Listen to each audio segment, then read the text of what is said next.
কেন যে কেরালাকে ভগবানের আপন দেশ বলা হয় তা কেরালা না যাওয়া অবধি বুঝতে পারিনি। চলেছি মুন্নার থেকে থেক্কাডির পথে।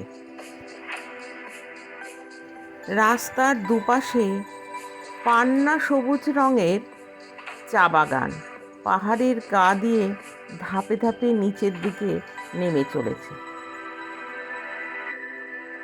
যত দূর চোখ যায় অসাধারণ নীল রঙের পাহাড় শ্রেণী।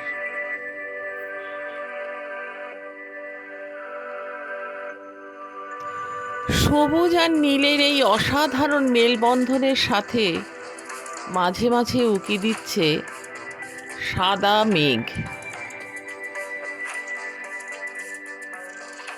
আকাশ কোথাও কোথাও সাদা, কোথাও আকাশি, কোথাও আবার হালকা ধূসর কালার।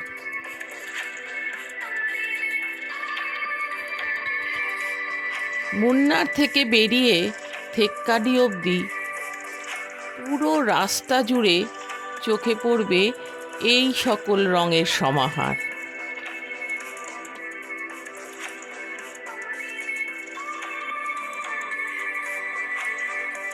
আরও চোখে পড়বে মাঝে মাঝেই পাহাড় থেকে নেমে আসা ঝর্ণা।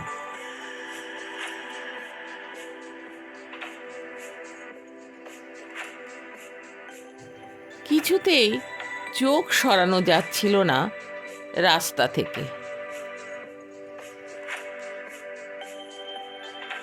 যেতে যেতেই হঠাৎ চোখে পড়ল রাস্তার পাশের এই বিশাল গণেশ মূর্তি।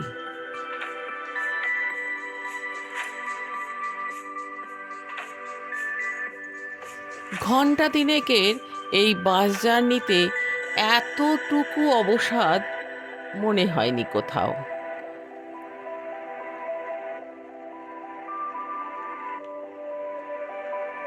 সমস্ত ক্লান্তি ভুলে এক অপরূপ প্রশান্তি অনুভব করছিলাম।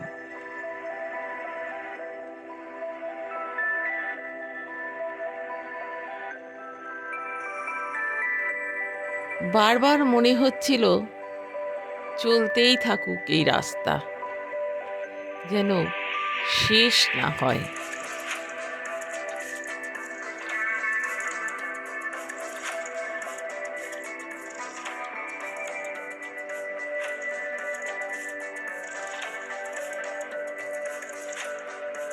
আপনিও ঘুরে আসুন না মুন্নার, পরিবারকে নিয়ে।